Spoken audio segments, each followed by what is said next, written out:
Mari kita sama-sama tundukkan hati kita. Kita buang ego dan kesombongan kita.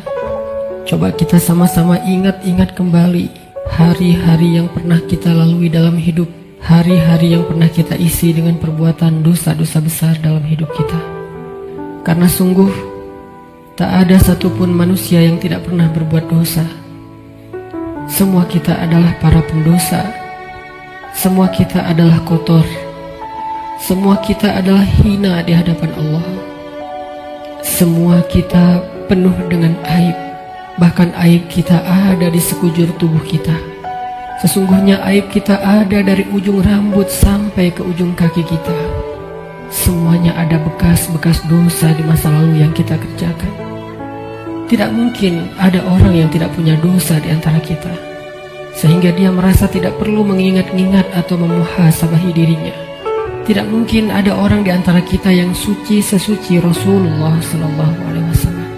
Bahkan banyak dari kita yang bahkan sampai hari ini mungkin baru saja melakukan dosa besar kepada Allah. Atau mungkin kita tidak melakukan dosa besar, tetapi kita meninggalkan perintah Allah yang wajib, dan itu sama dengan dosa besar. Maka teman-teman sekalian, mari sejenak kita renungkan perjalanan hidup kita. Sudah berapa tahun kita pergi dari Allah Subhanahu wa Ta'ala? Coba kita renungkan, sudah berapa tahun kita meninggalkan agama Allah Subhanahu wa Ta'ala? Sudah seberapa tahun kita menjauh dari Allah Subhanahu wa Ta'ala?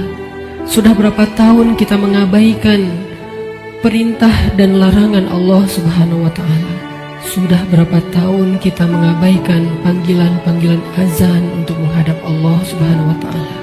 Sudah berapa tahun kita hidup hanya dengan pilihan kita sendiri, seolah-olah kita lebih tahu yang baik dan buruk daripada Allah Subhanahu wa Ta'ala? Sudah berapa tahun kita menjadikan Allah tidak lagi penting dalam hidup kita? Coba renungkan perjalanan hidup kita. Apa yang telah menjadikan hidup kita berantakan selama ini? Hal apa yang telah menjadikan hati kita keras sehingga malas melaksanakan sholat? Hal apa yang telah menjadikan rezeki kita sulit dan bahkan menumpuk hutang selama ini? Hal apa yang telah merusak akhlak kita sehingga kita menjadi pemarah selama ini? Hal apa yang telah menjadikan hubungan kita dengan kedua orang tua kita menjadi renggang selama ini? Tidak ada hal lain, teman-teman, selain dosa. Dosa satu-satunya penyebab hati kita menjadi keras. Dosa satu-satunya yang menjadikan rezeki kita sulit. Kalaupun kita mendapatkan harta, tetapi kita tidak mendapatkan bahagia. Kalaupun kita mendapatkan penghasilan yang besar, tetapi kita tidak mendapatkan keberkahan. Tidak ada yang bisa menjadikan hidup kita berantakan seperti dosa. Dosa yang telah menjadikan kita hubungan dengan orang tua menjadi renggang. Dosa yang telah merusak hubungan keluarga kita. Dosa yang telah menjauhkan kita dari orang-orang solih. Dosa yang telah membuat kita larut dalam kesia-siaan hidup. Tidakkah kita sadar kalau kita adalah pendosa? Apakah kita merasa tidak punya dosa? Sungguh orang yang sedikit dosanya pasti mudah bagi dia untuk bisa menangis ketika sholat. Apakah kita mudah menangis ketika sholat? Sungguh orang yang sedikit dosanya tidak akan pernah bosan membaca dan mendengar Al-Quran dibacakan. Bagaimana dengan kita? Berapa juz bacaan kita dalam sehari? Tidak mungkin hubungan kita dengan Al-Quran menjadi renggang kecuali penyebabnya karena dosa. Cukuplah itu sebagai bukti, teman-teman, kalau kita adalah pendosa. Tidakkah kita merasa diri kita banyak dosa? Apakah hati kita bergetar ketika nama Allah disebutkan? Itu adalah bukti kalau kita banyak dosa yang menyebabkan hati kita membatu dan keras. Tidakkah kita sadar kita banyak dosa, bahwa kita belum mampu benar-benar berbakti dan membalas semua jasa-jasa kedua orang tua kita? Tidak mungkin hubungan kita dengan orang tua menjadi buruk kecuali penyebabnya karena dosa. Tidakkah kita sadar kalau diri kita ini adalah pendosa? Lihatlah berapa sering kita marah dalam satu hari, karena sesungguhnya orang yang sedikit dosanya Allah akan kuatkan kesabarannya dan ditahan amarahnya. Maka teman-teman sekalian, jika semua yang tadi saya sebutkan terjadi dalam hidup kita, kita mudah bosan membaca Al-Quran, kita malas untuk mendirikan sholat, kita jarang ke masjid, kita tidak bisa menahan amarah kita, hubungan kita dengan orang tua tidak baik, nama Allah disebutkan hati kita tidak berasa apapun, maka cukup semua itu menjadi bukti sampai saat ini kita masih menjadi pendosa. Maka marilah teman-teman sekalian, kita akui saja dosa kita, karena orang yang tidak mengakui dosa-dosa dan kesalahannya adalah orang sombong di hadapan Allah. Akui saja kalau kita adalah pendosa. Kita adalah pendosa yang butuh ampunan Allah. Itulah alasan kenapa kita ada di tempat ini saat ini. Kita adalah pendosa yang butuh kasih sayang dan perhatian dari Allah. Kita adalah pendosa yang mencoba untuk pulang kembali kepada Allah setelah sekian lama pergi dari Allah. Kita adalah pendosa yang takut jika suatu saat harus kembali kepada Allah, dan kita masih memikul dosa-dosa kita di punggung kita, sehingga kita mengetuk pintu rahmat Allah. Ya Rahim, bukakanlah pintu rahmat dan kasih sayangmu untuk kami. Kita mengetuk pintu ampunan Allah. Ya Ghaffar, bukakanlah pintu ampunan untuk kami para pendosa. Kami tidak sanggup pulang bertemu dengan Engkau dengan memikul dosa-dosa. Jangan biarkan lidah kami menjadi keluh di akhir hayat kami, sehingga kami tidak mampu mengatakan La ilaha illallah, tertahan oleh dosa-dosa. Jangan biarkan kubur kami menjadi sempit, meremukkan tulang belulang kami, gelap gulita, dan tidak ada penolong, tersiksa karena dosa-dosa. Jangan biarkan kami berjalan tanpa alas kaki di padang mahsyar yang panas, seorang diri tertatih beribu-ribu tahun lamanya dan tidak tahu arah kemana, karena kami harus memikul dosa-dosa. Jangan biarkan ya Allah Rasulullah SAW tidak menoleh ke arah kami di padang mahsyar karena terhalang oleh dosa-dosa. Jangan biarkan ya Allah ketika Rasulullah SAW menyambut umatnya di padang mahsyar, memberikan mereka minuman dari telaga Kausar, tersenyum ke wajah-wajah mereka, bersalaman dengan mereka, memeluk mereka dengan penuh perhatian, dan kami terhalang dari semua kebaikan itu karena dosa-dosa. Kami tidak sanggup ya Allah. Seandainya kami bertemu dengan Nabi di padang mahsyar, kami mencoba untuk tersenyum kepada beliau, sedangkan beliau memalingkan pandangannya dari kami, karena beliau tidak mengenal kami, karena wajah kami tertutup dengan dosa-dosa. Jangan biarkan ya Allah kami berjalan melintasi sirat-Mu yang panjang, yang membentang di antara lembah-lembah neraka jahanam, sedangkan kami akan tergelincir karena berat dengan dosa-dosa. Jangan biarkan ya Allah asap, percikan, bahkan api neraka menyakiti ruas-ruas kulit kami, dan kami tidak akan tahan terhadap siksaannya ya Allah. Karena sungguh tidak ada balasan dari dosa kecuali azab dari-Mu ya Allah. Jangan biarkan ya Allah di akhirat kelak ketika teman-teman kami, saudara kami, pasangan kami, keluarga kami, orang-orang yang kami kenal bersuka cita di dalam surga-Mu, mendapatkan puncaknya nikmat surga, memandang wajah-Mu, sedangkan kami terhalang dari semua itu oleh dosa-dosa ya Allah. Jangan biarkan lidah kami menjadi keluh dan tidak mampu menjawab pertanyaan-pertanyaan-Mu ketika Engkau menghisap kami. Engkau bertanya tentang dosa kami satu persatu. Bagaimana kami akan menjawabnya di hadapan-Mu ya Allah? Jika Engkau bertanya satu demi satu dosa-dosa yang pernah kami kerjakan, yang kami pikir Engkau tidak tahu karena kami melakukannya diam-diam, padahal tidak ada yang tersembunyi dari pandangan-Mu. Engkau Maha mengetahui lagi Maha menyaksikan. Bagaimana Kami akan menahan rasa malu di hadapan-Mu seandainya Engkau bertanya tentang aib dan rahasia-rahasia dosa yang kami sembunyikan, ya Allah. Kami tidak akan mampu, ya Allah. Maka ampunkanlah dosa kami, ya Allah.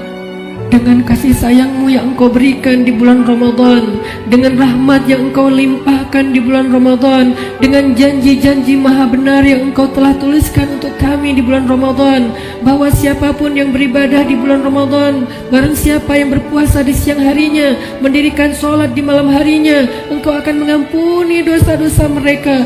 Maka ampunkan dosa-dosa kami malam ini, ya Allah. Walaupun ibadah kami belum sempurna, walaupun puasa kami belum sempurna, walaupun sholat malam kami belum baik, tidak selalu khusyuk, tapi kami sedang belajar, ya Allah. Maafkan kami, ampunkan dosa-dosa kami. Jangan biarkan satu pun tersisa yang akan menyandung kaki kami di padang mahsyar, yang akan menggelincirkan langkah-langkah kami ketika melintasi sirat. Ampunkan, ya Allah, dosa-dosa kami. Teman-teman sekalian, dulu kita berbuat dosa siang dan malam, kita tidak pernah merasa capek. Kita berbuat dosa-dosa besar, kita tidak pernah kehilangan akal. Kita berbuat dosa-dosa besar, kita tidak pernah mengeluh, penuh semangat melakukan dosa. Maka ayo kita tebus. Kita tebus dosa-dosa kita di masa lalu dengan lebih semangat meminta ampun kepada Allah. Teman-teman, nanti ketika kita akan kembali kepada Allah, saat malaikat maut datang menjemput kita, dan sesungguhnya itu pasti terjadi, karena kullu nafsin za'iqatul maut, semua yang hidup di muka bumi pasti akan merasakan kematian. Walaupun dia orang yang sombong, walaupun dia orang yang durhaka, walaupun dia seorang penguasa, walaupun dia orang yang bengis, walaupun dia orang yang perkasa, walaupun dia memiliki dunia dan seisinya. Fir'aun didatangi oleh kematian, Haman didatangi oleh kematian, Qarun didatangi oleh kematian, Namrud didatangi oleh kematian. Orang-orang dari suku Aus dan orang-orang dari suku-suku yang terdahulu, Ad dan Tsamud, didatangi oleh kematian. Seberapapun mereka sombong dan congkak di muka bumi, atau bahkan seberapapun mereka soleh, seberapapun mereka taat kepada Allah, seberapapun mereka bertakwa dan beriman, mereka pun akan merasakan kematian. Rasulullah SAW, manusia paling sempurna, kekasih Allah. Allah mencintainya dan menjadikan namanya bersandingan dengan nama Allah, pun merasakan kematian. Nabi Ibrahim merasakan kematian. Para anbiya dan solehin semua merasakan kematian. Bagaimana mungkin kita tidak, teman-teman? Orang-orang sebelum kita yang soleh, yang durhaka, semuanya merasakan kematian. Bagaimana mungkin kita tidak? Semua kita pasti akan mendapatkan giliran. Hari ini, tahun ini, atau beberapa tahun lagi. Tapi yang pasti, hari itu akan tiba. Ketika malaikat maut datang menjemput kita, kita tidak akan punya waktu satu detik pun untuk menundanya. Yang belum sempat bertemu dengan keluarganya tidak akan bertemu lagi. Yang belum sempat meminta maaf kepada kedua orang tuanya tidak akan sempat lagi meminta maaf. Yang belum sempat untuk datang bersimpuh di depan kaki ibundanya tidak akan bisa melakukannya lagi. Yang ingin mengecup kening anak-anaknya yang dia cintai sudah tidak akan mampu melakukannya lagi. Yang ingin meminta maaf kepada istri yang pernah dia zalimi, suami yang pernah dia durhakai, tidak akan punya lagi kesempatan. Ketika malaikat mau datang, dia hanya bisa terdiam. Hatinya penuh dengan rasa gelisah, khawatir, bingung, takut, dan menyesal terhadap kehidupannya yang sia-sia. Malaikat akan berkata kepadanya, "Wahai hamba Allah, telah datang kepadamu kebenaran yang dijanjikan Allah. Inilah hari kamu akan kembali kepada Allah. Inilah hari kamu akan kembali ke hadirat Allah. Kamu siap ataupun tidak? Aku telah diperintahkan dan aku tidak suka untuk mengingkari perintah Allah. Kita tidak akan bisa meminta kepada malaikat maut, wahai malaikat, berikan saya kesempatan 1 hari lagi untuk bertaubat, berikan kesempatan saya untuk sholat, berikan kesempatan saya untuk sholawat, berikan kesempatan saya untuk memperbaiki diri, meninggalkan maksiat. Berikan saya 1 hari saja, wahai malaikat. Malaikat tidak diciptakan untuk mengingkari perintah Allah. Bagaimanapun kita memelas di depan malaikat, malaikat tidak akan kasihan kepada kita. Bagaimanapun kita menawarkan apa saja kepada malaikat, wahai malaikat, ambillah dunia dan seisinya, asal engkau berikan kepada saya nyawa sehari saja. Dunia dan seisinya tidak berharga di depan malaikat. Wahai malaikat, saya belum sempat bertemu dengan anak saya yang masih kecil. Saya belum sempat mendidik mereka menjadi anak yang solih. Wahai malaikat, saya menyesal pernah durhaka kepada suami saya. Wahai malaikat, saya pernah memukul istri saya dan belum sempat meminta maaf. Beri saya kesempatan untuk bertemu keluarga saya. Jangan cabut nyawa saya di perjalanan. Izinkan saya sampai ke rumah walaupun sesaat saja. Malaikat tidak akan mendengar permintaan kita. Karena ketika datang waktunya, la yastaqdimuna sa'atan wa la yastakhirun, tidak akan didahulukan walaupun sejenak dan tidak akan ditunda. Saat itu teman-teman sekalian, kita hanya bisa diam, kita hanya bisa pasrah. Seandainya keluarga kita ada di sekeliling kita, mereka pun hanya bisa menatap kita dengan kasihan, melihat betapa nafas kita terengah-engah, merasakan sakitnya sakaratul maut. Tidak ada yang bisa mereka lakukan untuk menolong kita.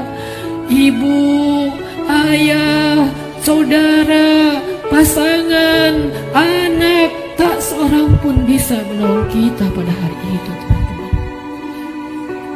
Semuanya hanya menatap kita dengan kasihan. Dan kita pun menatap mereka untuk terakhir kalinya. Dicabutlah nyawa dari ujung kaki kita.